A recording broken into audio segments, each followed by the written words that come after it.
Or I wonder whether it's my timing which is impeccable, or my learned friend's timing which is impeccable. He appears to have completed just when I arrived. I'm grateful for the accommodation. I'm sorry, Melissa, I couldn't come a little earlier, but there has been no loss of time. I seem to be exactly on time. Now, Melissa, let me go one by one. And we've had a system which has largely apprised me of what has been happening. Some other leftover points my learned friends here will cover in addition. Melissa, let us just step back for a minute. I'm going to make pointed points for us and rejoinder. Let's just step back. What are we today here in? What is your lordship dealing with? Your lordship is dealing with 389. So my first question to myself, is there a section called 389? Obviously there is.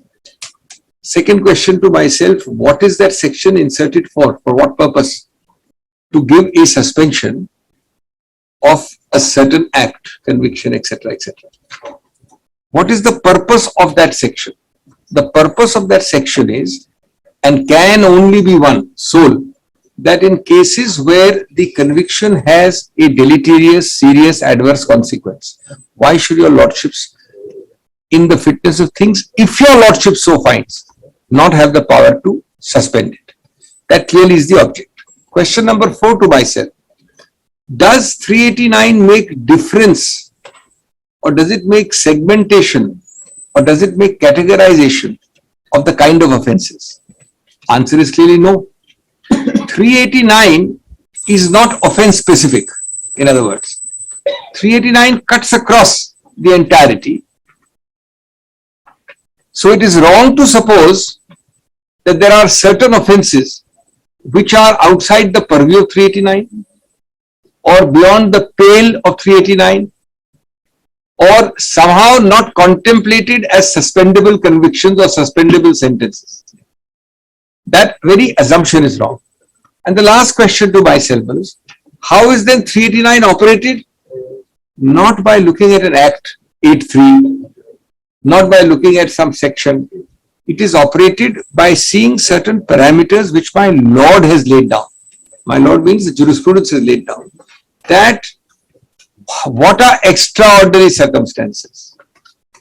What are serious offences? How, when, what, for what reasons, for what criteria would you suspend and would you not suspend? So that's my point number 1. Therefore, that's the first point. There is a section created clearly for suspension.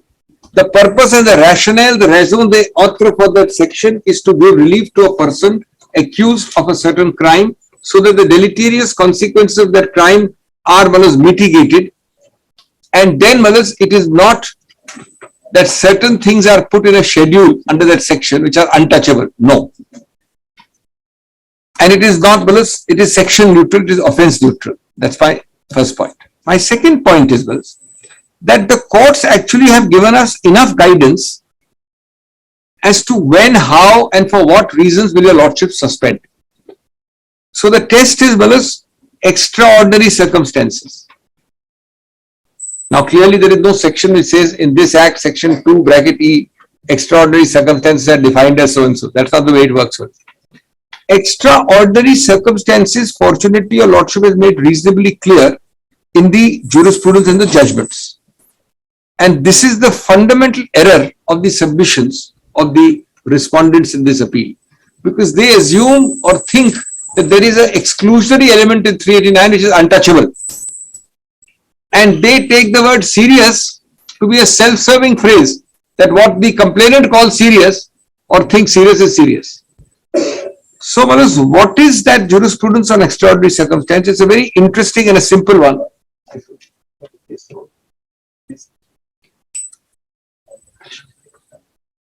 Shyam Narayan Pandey educates us in the negative.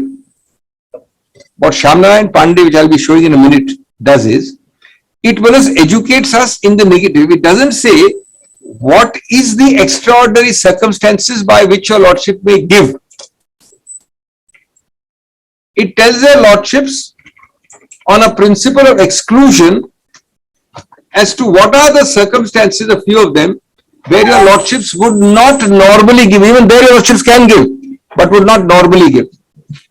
So it does on a principle of exclusion, and it says so by showing that certain things would not be called an extraordinary circumstance to grant a suspension. By obvious Well's interpretation, all other cases are fit. Now there are two categorizations there, Willis. The categorization is not only on seriousness. One is what is perceived as serious, and there is law on that. The other is even if not serious, by way of length of punishment, etc., where it is moral turpitude based. Now let us kindly see the examples where it is thought that your lordships may not have extraordinary circumstances. But remember that the caveat is very clear. Even there your lordships can give, have given in any number of cases. But your lordship will be hesitant to give. And this is very, very important. What is that, Willis? There is one death sentence. I'm being very specific, this is the case law. Second, life imprisonment. Third, imprisonment above 10 years or 10 years and more. Fourth, now these are serious. These are categorizations which are long and serious. There may be some offenses which are not so serious in terms of length, but they are considered serious in terms of moral turpitude. Namely, Willis, Prevention of Corruption Act. Now, in these cases, none of these cases, not one of them says that electoral disqualification is a serious offense, unless the disqualification is for one of these, well as murder, death, life imprisonment. So it's extraordinary that my learned friends are laboring and applying this to a principle of defamation, which is remarkable for the reason that defamation is nowhere in this list of any case which is considered, forget granting or not granting conviction suspension, forget granting or not granting etc. Not one of the cases suggests that defamation is the category of either serious or it is the category of moral turpitude offences. Then I am asking myself, on what distorted principle are you, apart from a certain amount of dislike for the person concerned, you denying this? Then Malas, just note, defamation actually on every test falls in the opposite category. It falls in the spectrum, which is the direct polar opposite. And therefore it is most sad that it is being treated as a offense which is unpardonable, which is a serious crime. Number one, why? Why? And not on one, some things fall in the opposite spectrum on 1 point or 2 points. Here, Malas, it is a very remarkable convergence cumulatively of all the tests. For example, one obvious test is it bailable? Now, Malas, how many offences does my Lord consider bailable which are serious? What is the very meaning of the word bailable, Malas? I am asking myself. That you have pointed out, perhaps 26 is the offence bailable, otherwise all are 26 or 27 offence. No, that is the second point. No, my Lord is right. That is the first point is not that. First point is simply bailable. Forget everything else. Suppose your Lordship says bailable broadly, subject to something, means that a police can grant bail. Normally, Malas, it will never be serious if he can grant bail to me. I don't have to come to a judicial level. Normally.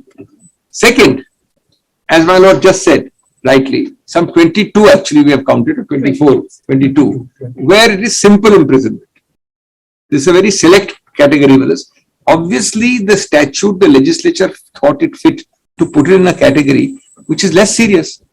There's no question about having a, if I may call it the word, it's a wrong word, a very interesting word, mandatory simple imprisonment only. Can't go beyond that. Third, nobody has suggested any jurisprudence that it's an anti-societal offense. It is anti-societal. Nobody. That's the third test. Fourth is it is non-cognizable. Now, how many cases does your Lordship have where all the four intersect? Your Lordship has some, not all. All four intersect. And your Lordship is told it is such a heinous, serious offense that your Lordships can't consider 389. So, without going into 10 years, without going into life imprisonment, without going into the case law, I would say the per se category of defamation, which has a convergence of these four things, per se makes it the simplest offense, and if 389 is not created to suspend that conviction, then it might as well be repealed. 389 will not find a simpler conviction to suspend than defamation, which is non-cognizable, which is simple imprisonment, which is bailable, which is anti-society, which is not anti-society.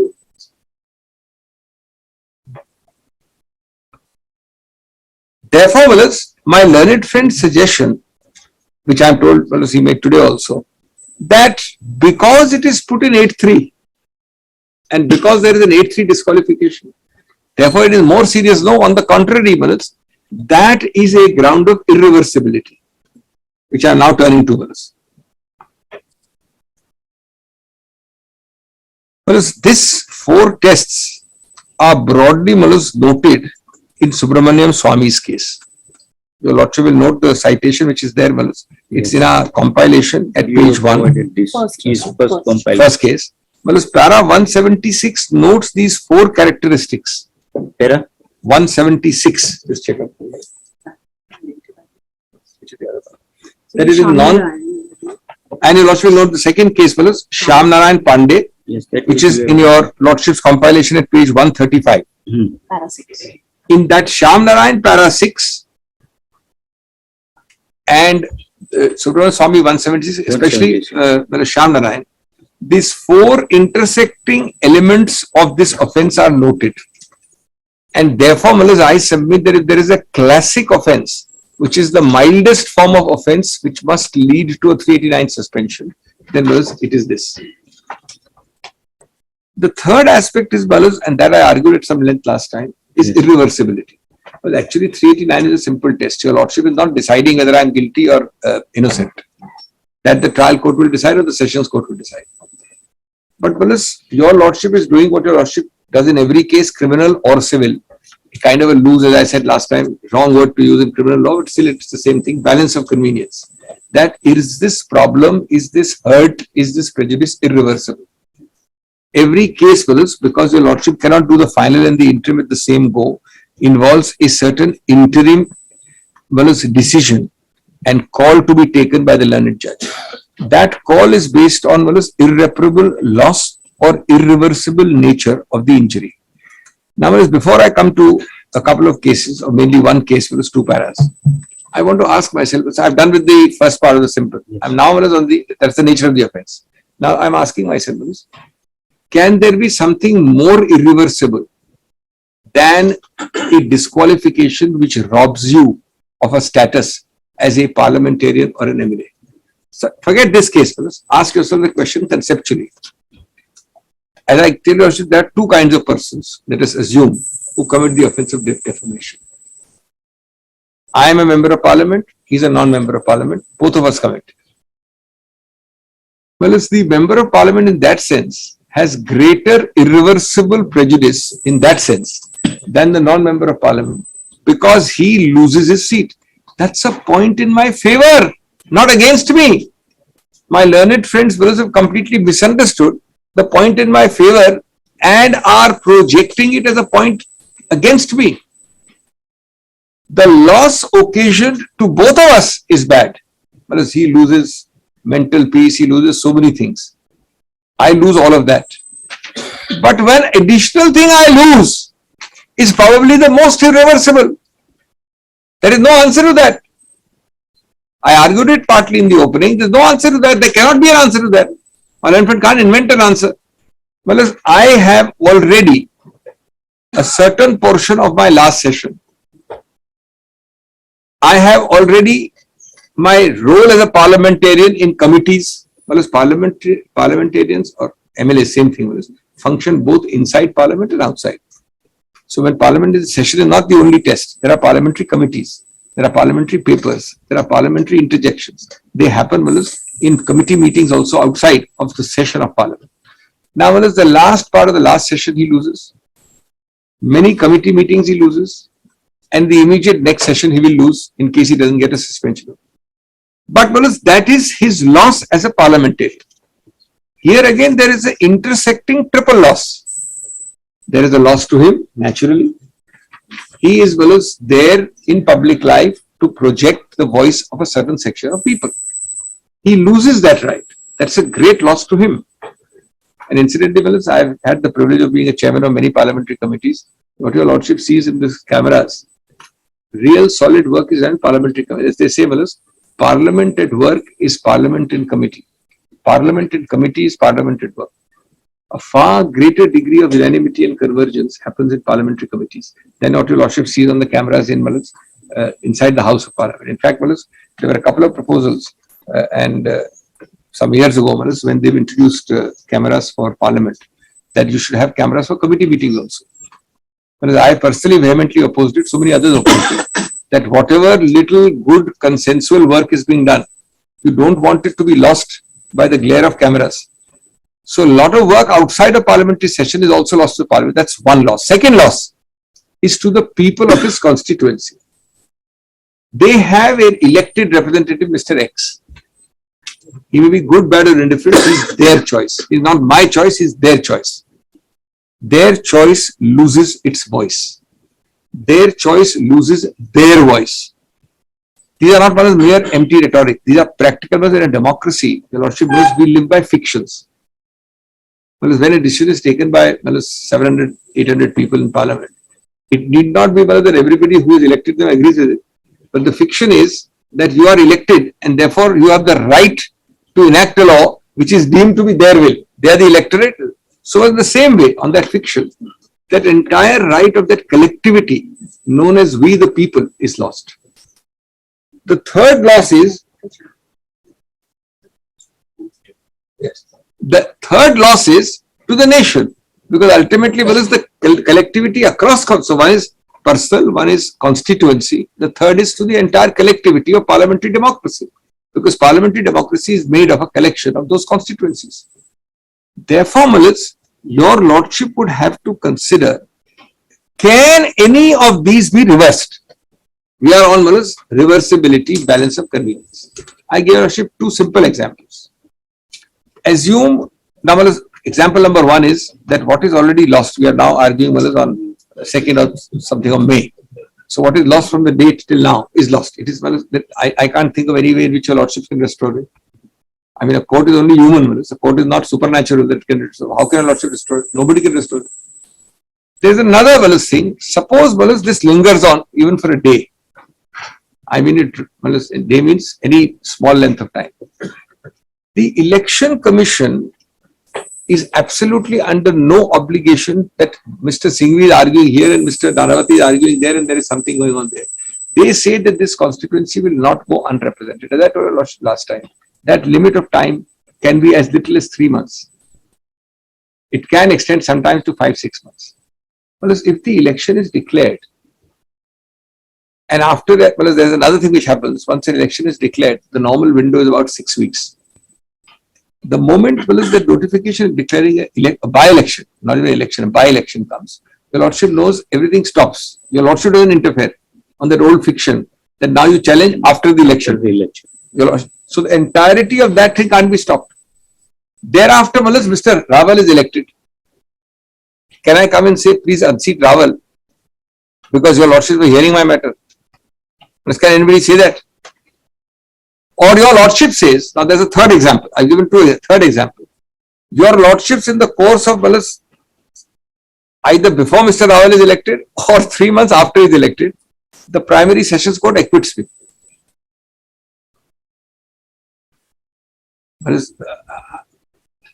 It's very easy. Tough luck, Mr. Sighvi, go and fight an election again. Yes. To make that balance, your lordship has a provision for stay of conviction. It is for that reason alone. Then there is a outer fourth facet, the cost on the exchequer of the election. Look at the concentric circles your lordship has. Personal core, collectivity constituency, larger collectivities of parliamentary democracy, and then the cost to the exchequer of having an election actually with a man already elected who has not completed his tenure, but who is subject to litigation, where Manas is arguing 389. Manas, this is a classic case. That is the real test. All this thing my learned friends are telling a lordship about how serious it is, or the evidence is only to satisfy lordship's conscience. Ultimately, Manas, the lordship test is only this. Now, in that light, Manas, just see two paras of a judgment called State of Rajasthan versus Salim Khan, 2015. Just para 21 and 22. 2015, volume 15 SCC, 666.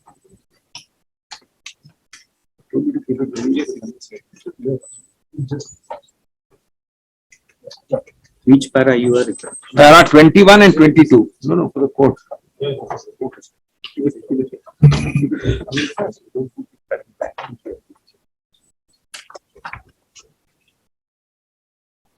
May I read minus 21? Yes. Page 7. If some foreign country is not granting permission to visit the country on the ground that the respondent has been convicted of an offence and has been sentenced for 5 years of imprisonment under the Indian law, the said order cannot be a ground to stay the order of conviction. If an order of conviction in any manner is causing irreversible consequence of injustice to the respondent, it was open to the court to consider the same. Mark this line. Irreversibility will vary. Your lordship is the judge of irreversibility. If the court comes to a definite conclusion that irreversible consequences and injustice would be caused to the accused, which could not be restored, it was well within the domain of the court to stay the conviction. No such ground has been shown by the High Court while passing the impugned order. Further, we find that now more than 1 year has passed and there is nothing to record that the respondent has to visit the UK again. That's for shooting of a film. That's the facts of that case. For the reasons aforesaid, we set aside the impugned judgment passed by the High Court of Rajasthan and Jodhpur, Salman Khan, etc. Remit the case to the High Court to decide the matter afresh. We open to the respondent to show that if the order of conviction is not stayed, it will cause irreversible consequence injustice to him, which cannot be undone if he ultimately succeeds. We open to the state to oppose each prayer. But I am saying these are actually much weaker cases compared to mine. Ex hypothesi, the nature of the post I hold is such that the consequence is completely irreversible. Ex hypothesi. It is something which doesn't need to be stated. It cannot possibly be restored. Now let us kindly see Navjot Singh Sidhu, para 20 to 23. Now remember, Sidhu, this was a murder charge.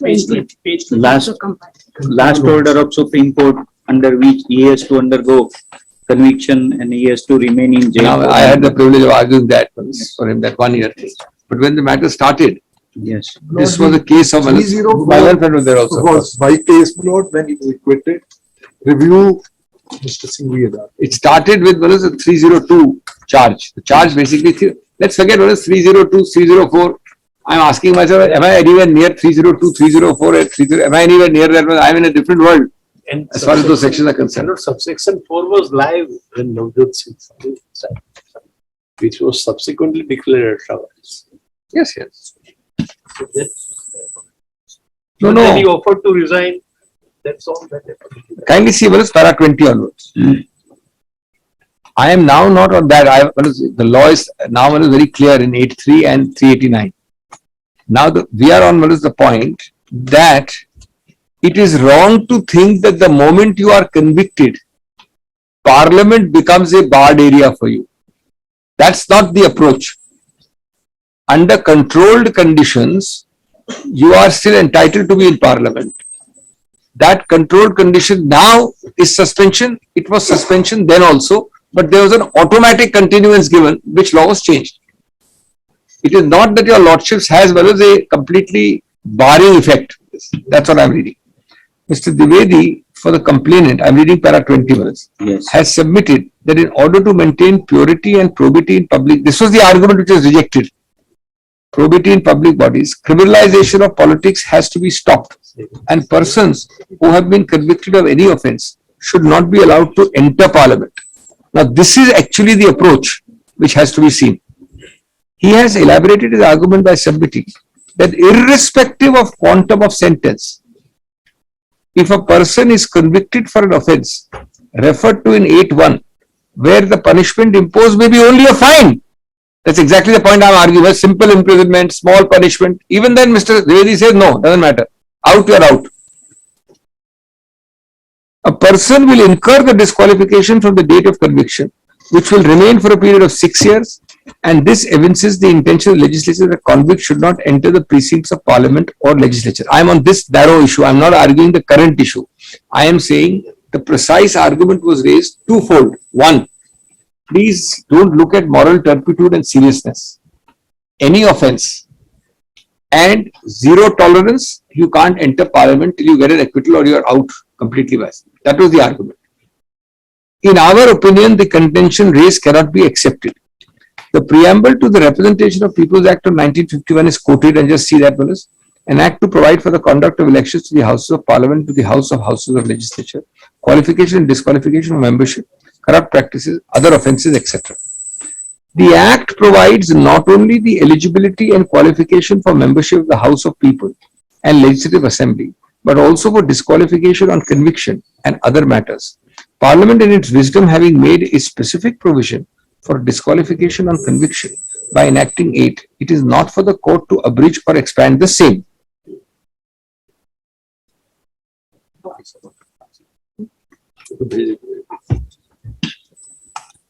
The decisions of this court rendered in Ramanarang and Ravikant Patil. Now, my lordship, remember when I opened it, I gave a lordship these judgments, and I gave the pages in the test also. Having recognized the power possessed by the Court of Appeal to suspend or stay an order of the conviction, and having also laid down the parameters for exercise of such power, not possible to hold as a matter of rule or to lay down, not possible to hold as a matter of rule or to lay down, that in order to prevent any person who has committed an offence from entering Parliament or the Assembly, the order of conviction should not be suspended. The courts have to interpret the law as it stands and not on considerations. Your lordship is really being argued today by the other side as if this is some kind of a heinous situation where the moment I'm convicted, you can't touch it, he can't enter Parliament. The whole law of suspension is made only so he can enter Parliament. So that all these 4 tests of personal laws, constituency laws, parliamentary democracy and cost to exchequer are balanced depending on the context of a case. Answer also. ABC could be answered to the point here. Shri Dwivedi is also submitted once an accused has been convicted, it is only the execution of the sentence which can be suspended, and the order of conviction cannot be suspended or stayed. This is one again. Now your lordship is hearing conviction stay because it's been settled by the Supreme. Otherwise, the argument was you can't stay conviction. You can stay a sentence, so what? Now see how it's answered. Go down 5 lines in para 22. The contention is that the appellant would not be absolved of the disqualification even if an order of suspension or stay of the conviction is passed by this court. We are dealing here with the limited question, the prayer made by the appellant for suspending or staying the order of conviction. We are not required to adjudicate upon the question as to what will be the effect of the order and further whether he will continue to be disqualified for the purpose of contesting the election, even if the prayer made by the appellant is granted, as such an issue is wholly alien to the present controversy, which can arise only in an election petition where the validity of the election may be called in question. Now, whether he can fight an election in a particular election petition, what ground somebody will take, I don't understand why anybody should agonize on that. Then, the very last part of para 23, because Mr. Dwivedi made a third submission. Just see the last 5 lines of para 23. It would be a sublime public policy that the convicted person is kept under disability of conviction instead of keeping the sentence of imprisonment in abeyance till disposal of the appeal. In such cases, it is obvious to be highly improper to suspend the order of conviction of a public servant, which would enable him to occupy the same office which he has misused. This is another point, Wallace. Suppose, Wallace, I am convicted of an offence which involves the very chair which will be activated if your lordship stays. Well, I can't think of it. Suppose, Wallace, the offence involves, Wallace, something very unruly or slapping a servant while I'm sitting inside Parliament on a particular chair. Your lordship may have a consideration that reinstating me in Parliament will, activate that very offence again. That is not the case here, is what the court is saying. Certainly it is not the case in my case at all, Manas. Cannot be the case. Namely, your lordship stay of conviction enables me or puts me in a position potentially to repeat the offence. Now, Manas, kindly just look at a few other things. There is no, Manas, prima facie finding of relevance. I will call it as relevant prima facie. There are findings. Relevant prima facie finding, which will disentitle me to stay of conviction as far as the Sessions Court is concerned, and hardly any in the trial court. I'll give you an example straight away. What appears to have weighed in writing in the Sessions Court, and your Lordship saw it with me last time, your Lordship knows the case, is A, that the derogatory remarks are made against a personage as high as the Honorable Prime Minister. I entirely agree. That would be a relevant consideration provided any of the persons named had been a complainant. Nobody is denying that the position is very high and sovereign, but we are not concerned with that complaint. So that consideration, how is it found place in the Sessions Court, I don't know. It appears that it's been colored by that, and that is an irrelevant consideration. With the greatest respect, that's an irrelevant consideration. Yes. Since there is a direct bar, I cannot proxy prosecute. There is no proxy prosecutor, I prosecute for him. The whole reason of this 13 crore bill, I argued at great length last time, I don't want to repeat it, is because he is not prosecuting, the complainant is not the person named in that statement. That's why this 13 crore business, one in the class, one person in the class is brought in. That's consideration number one in the Sessions Court. Second consideration is that because the accused, me, is a public servant, I need to be dealt with more sternly. This is found in both the courts. With great respect, that is very unfair. I give you a simple example. Forget this case again. Take a case where Mr. Rahul commits an offence and Mr. Sighvi commits an offence. If you're identical, you're not supposed to assume it is identical. But if Mr. Rahul's act, not offence, Mr. Rahul's act is not an offence, then Mr. Sighvi's act cannot be an offence, merely because Mr. Sighvi is a public servant. I hope I'm clear. It is the act which has to be an offence, not because Mr. Sighvi is occupied. I understand, Manas. If your Lordship finds Mr. Sighvi guilty, then your Lordship may give us a little more punishment because he is holding some position as a public servant. But that can't be the test, fellas. Liable to be dealt with more sternly. There is no question, fellas, that if it is, you have to see individually whether a statement where no named person is a complainant is liable to criminal defamation because you are one amongst a class of 13 crores. That's a legal issue. It doesn't matter how high the person is, and it doesn't matter whether the accused happens to be a public servant or not. The third, is that a speech given during a campaign stands on a different footing. Look at the errors. It's writ large, the error. As a matter of fact, your Lordship gives a little more license. The Lordship sees the kind of things being said. I don't support most of them, this way or that way. But in the heat of the moment in a campaign, 19(1)A acquires a fuller bloom, not a lesser bloom. It's not a wilting flower. It's, if at all, a more blooming flower. Well, the impugned order seems to think that people will be more subdued during the course of an election campaign. It's just the opposite is true, Manas. If there is a free speech right, nobody is saying, that because I am giving election speech, I can violate defamation law. That's not the point. I am giving also the one by one reasons given by the learned judge. Reason number 1 is wrong, reason number 2 and now reason number 3. Reason number 3 is there a speech given during the course of election campaign on a different footing. No!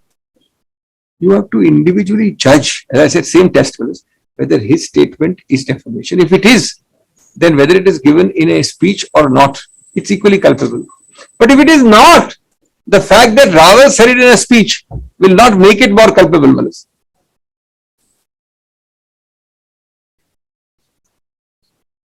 Then, Manas, the fourth reason is related. The complainant being an ex-minister involved in public life certainly suffered harm in his reputation. That's the fourth reason given at page 69. You Lordship has seen these reasons. Yes.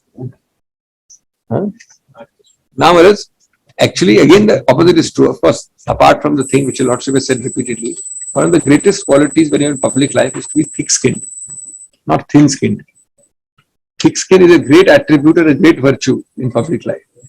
Nobody, Malas, has the business of being oversensitive and say that I have been in public life, I'm an ex-minister, but I'm so sensitive that the moment somebody sneezes, I feel here, Malas, this person is aggrieved and hurt because he's 1 out of 13 crore people, is what he says. But that apart, yes. It's only assumptions. Yes. And Malas, therefore, this whole approach that he, Malas, being an ex-minister involved in public life, should be in that sense slightly more protected. Just the opposite is true. As they say, if you go into public life, you are submitting yourself, as they say, to the brickbats of public life, and you must have a little more thick skin. The fifth error, in the same page, same sentence, 69, same page, is Malas speculation, pure speculative findings, pure hypothetical findings, and one sentence makes it clear, Malas. Such defamatory remarks, he's talking about the complainant, Malas, the ex-minister. Such defamatory remarks, I'm reading word to word, would have certainly harmed his reputation and caused him pain and agony in society. That's not the test at all. The test is not to find that man who's the weakest link in the chain, who's hypersensitive, and say, look, all these people here would not be harmed. But that one man at the end of the room is so hypersensitive, he might have been, he would have been. And therefore, I will apply the law of defamation, his test. Because would have been harmed means, what is he harmed? What has he shown? He's only got one sentence case. My name is so-and-so, I am a class of 13 crore, I am also defamed. At the end of the day, that's the whole case. That, Malas, is a purely speculative, hypothetical, incomplete kind of an allegation. Forget the proof. Then I made my point about identifiable class. I'm not going to repeat that. I've given out the case law. That is the single most jurisdictional important point in this case. Jurisdictionally, Malas, the whole law of defamation was never intended. I made it in great detail last time. I'm in the jointer. I'm not repeating. Your Lordship is being asked to do violence to the concept of an identity. How can a class of 13 crores be an identifiable class? By very definition. We have argued all the names. I've read the evidence to your Lordship. I mean, that would be really repetition. But this is, Malas, directly the heart of the matter. Law says directly, Malas, Subramaniam Swami says directly, identifiable class, para 176. I read it to your Lordship. Now, any application of that in any which way, as a matter of fact, your Lordship has got smaller classes. This is the first case I am coming across where the class is defined as 13 crore people. Question not answered it on this one. That it can't take in its embrace. My learned friend, I read the written submissions last time. My learned friend argued in the sessions court. I read the written submissions. The written submissions specifically make this point. He orally argued it. The judge notes it. The learned judge notes it. There's no answer. There's no answer. If this is correct, then there is a jurisdictional error. So whether I defame him by name, he doesn't file. He files saying that by defaming him by name, I am defaming the entire class of people standing here. That's the whole thing. In the order, it's not answered. It is noted in particular in para small Roman 3 at page 67 of the learned sessions court order. In the revision 5. In the revision 5.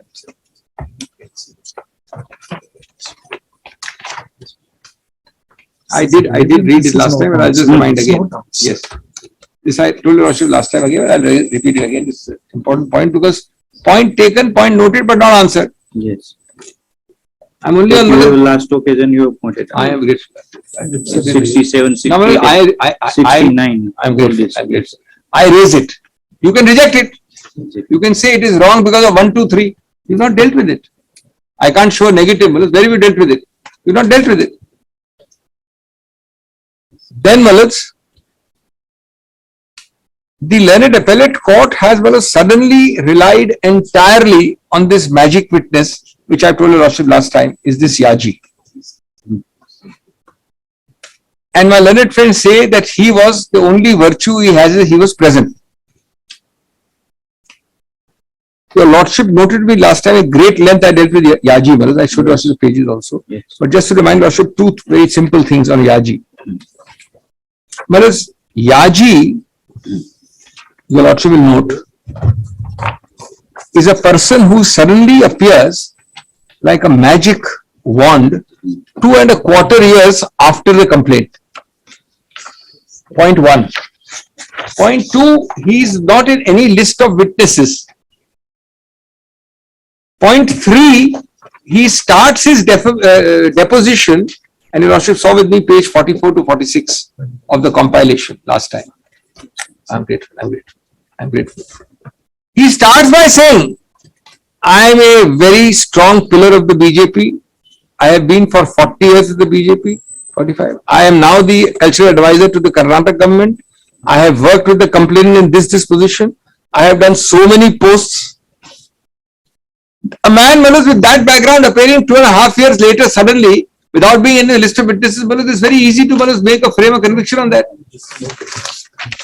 Now, this all I showed to your lordships, the written submissions, page 666. Page 666, written submissions. Directly the point, same thing, taken again by my land from Mr. Chima, not answered, not dealt with.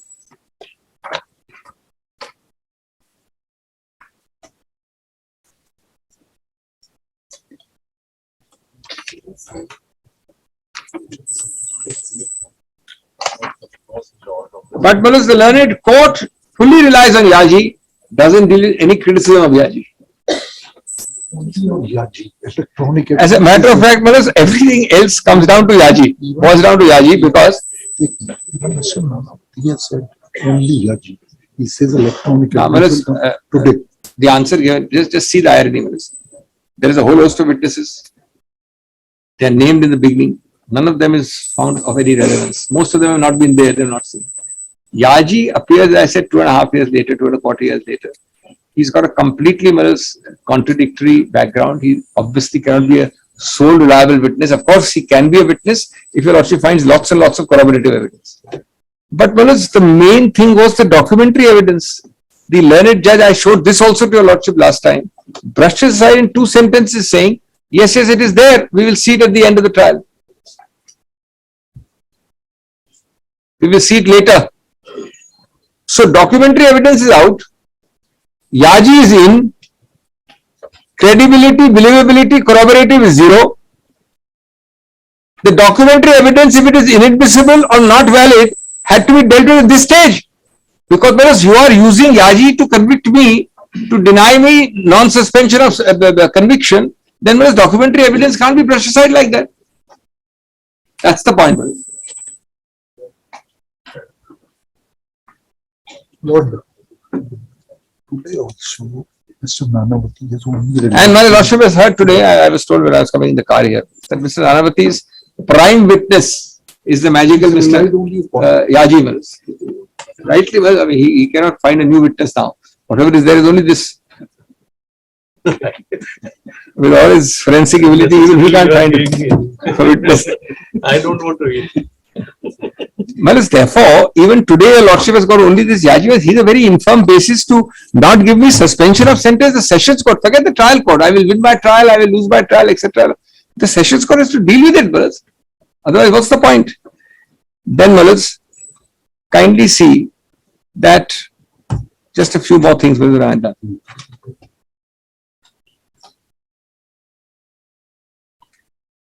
I have made the point about the 65B certificate. Yes. You also noted it down. Yes, sir. It is considered a technicality, but there are case after case after case, especially after Justice Nariman's judgment of the IT Act, that it's a mandatory provision. It's not that it's just something you also thinks it's technical and brushes aside. Please produce 3 things. 1, maker certificate prepared by the maker of the CD. There is a CD, there is a maker of the CD, and there is a certificate. Where do the 3 match? Please show to the court. And the certificate issued while producing the CD in open court, it is admitted in writing at page 52, 53 of the CC that the CD was in open condition. open condition minority remand. Well, let me come to a more important point as I wind up, fellas.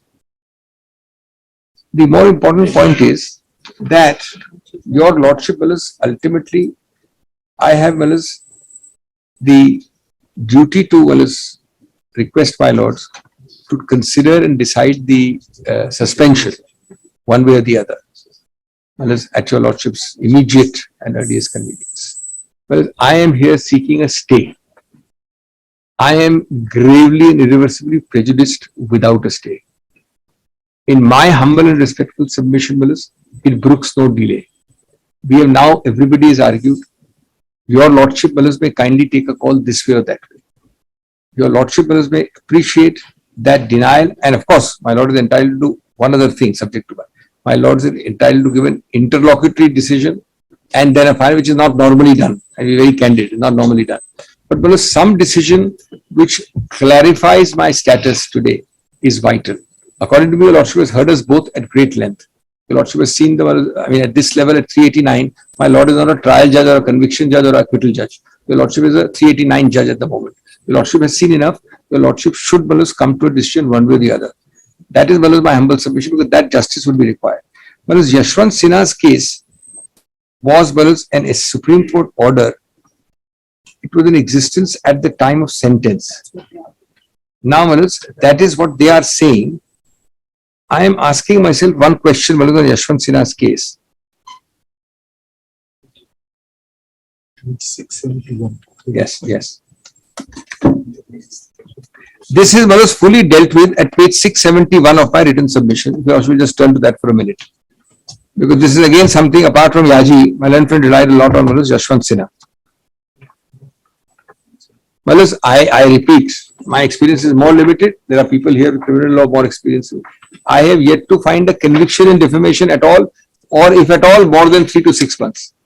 To say that maximum punishment is desirable, what is it desirable for? It's a first time offender. How is maximum punishment desirable? And how many defamation cases has the lordship found where 2 years is imposed? I mean, your lordship in the sense, appellate court, but it's coming from below. Your lordship doesn't hear the trial. There is no defamation case that I know where the maximum punishment imposed for the first time. And your lordship is told that we have to cite a case to show that this is the most apposite punishment. Yashwant Sinha cannot be an apposite punishment test. Now see, 671. Written submission. Just turn to 671.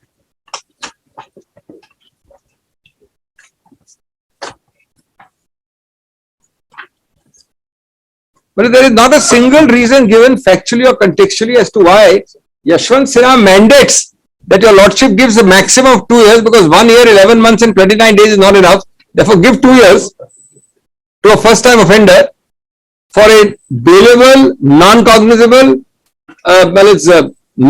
anti-societal offence. There is no reason given to your lordship. It's just said Yashwant Sinha. Now kindly see 671. I mean, Singh, it's not Yashwant Sinha. I'm told it's Yashwant Singh. I see. Yes. The same man. Yeah. It's the same. The political. I have not argued that. The most disturbing, just see 671. I thought there's a mistyping here. It's Singh here. It's actually Sinha.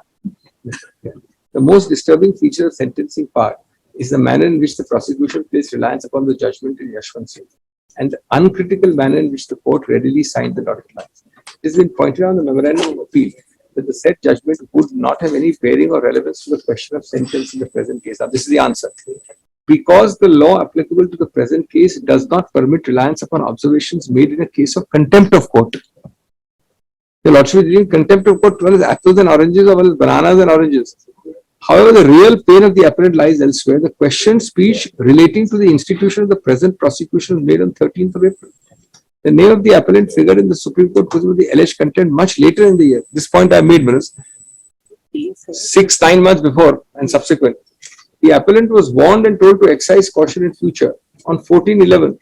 It baffles comprehension how for a warning on 14/11, the appellant could be expected to be wiser on 13/4. Retrospectively, I said last time. Therefore, So they have said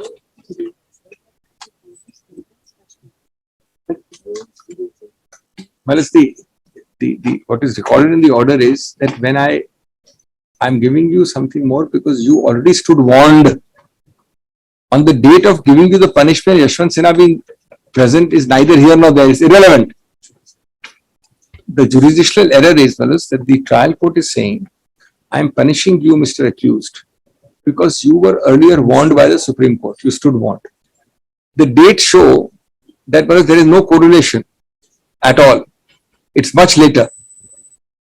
Therefore, the answer can't be that on the date when I am giving you the punishment, Yashwant Sinha has come. It's irrelevant, fellows. The 2 and 2 don't add up together.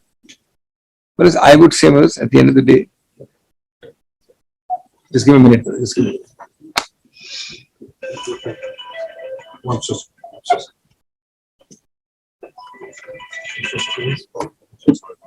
In keeping with Don't worry. Don't. my apology. Whereas this, I will move the application for suspension of sentence.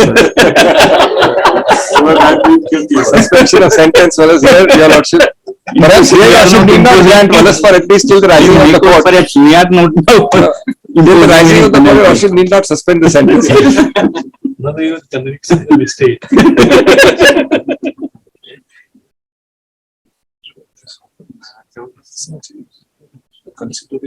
If these considerations form a part, as I've shown, then it becomes very, I've also shown a whole set of 6 circumstances of vitiating of the trial.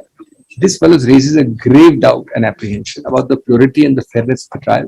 I would beseech my lord, this way or that way for your lordship to decide the matter and give quietus to this. And any delay of a single day, would cause us. In fact, now, therefore, we have made clear that we have heard total all the parties, and now we are keeping for judgment only. I know, I'm thinking holidays, we are using all these materials, and we are finally deciding. That's There is only one request. There Yes. is only one request. I mean, I hate to make Today again, the Honorable Apex Court has raised the very issue in the case of Muhammadullah Azam Khan. Yes. And the court has kept this matter in the month of July, where they have raised the very question. Well, I am the counsel there. Yes, They listed today. Therefore, I have read that.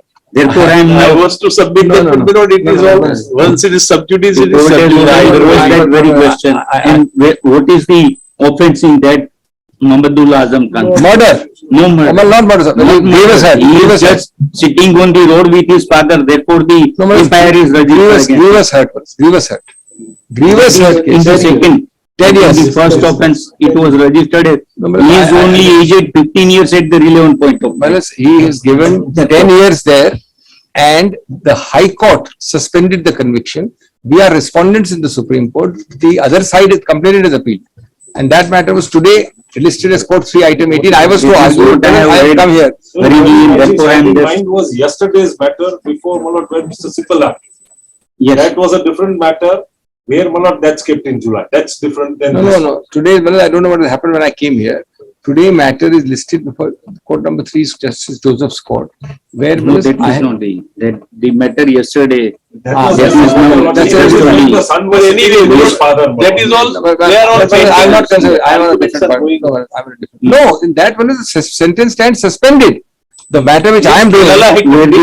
Where the High Court of Allahabad has rejected and refused to entertain, therefore they are approached. That's right, but then I can equally cite, no, kindly see, I can equally, I am entitled to cite Yes. that the Kerala High Court suspended it. After suspension, for 1 month, the Lok Sabha did not allow him to enter the. We moved an application to court 3. On the day I moved the application, the Lok Sabha came through Mr. Mehta and said, today we are allowing him to enter. So the disqualification lifted. It was immediately stayed and lifted. Now, I was different unpleasant duty to perform. I don't want to. Well, it's my duty as a counsel to request my lord to consider giving us an order this side of the vacation because This is we not are possible. In fact, when first occasion I have clarified that on 4th I am leaving the country and therefore I am unable to No, pass. that is true. Sir. Your lordship may only record then my submission. Yes, I am certainly. only saying Yes. that for all the reasons I have argued, some either interim or final order is required because everybody We will pass be the going to final recess. order only after. Yes, your plea you of also only petition. note my submission. Yes. This is the contention. You I know, have. only there I may just. Yes. It's very clearly my submission. Yes. then your lordship have also called for the record. I have already called for. No, therefore, when the matter is being finally heard and being decided, this prayer is out of place in my respectful submission. We are That's all right.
objection may kindly be noted. My learned friend Abhishek has certainly been noted. And Similarly,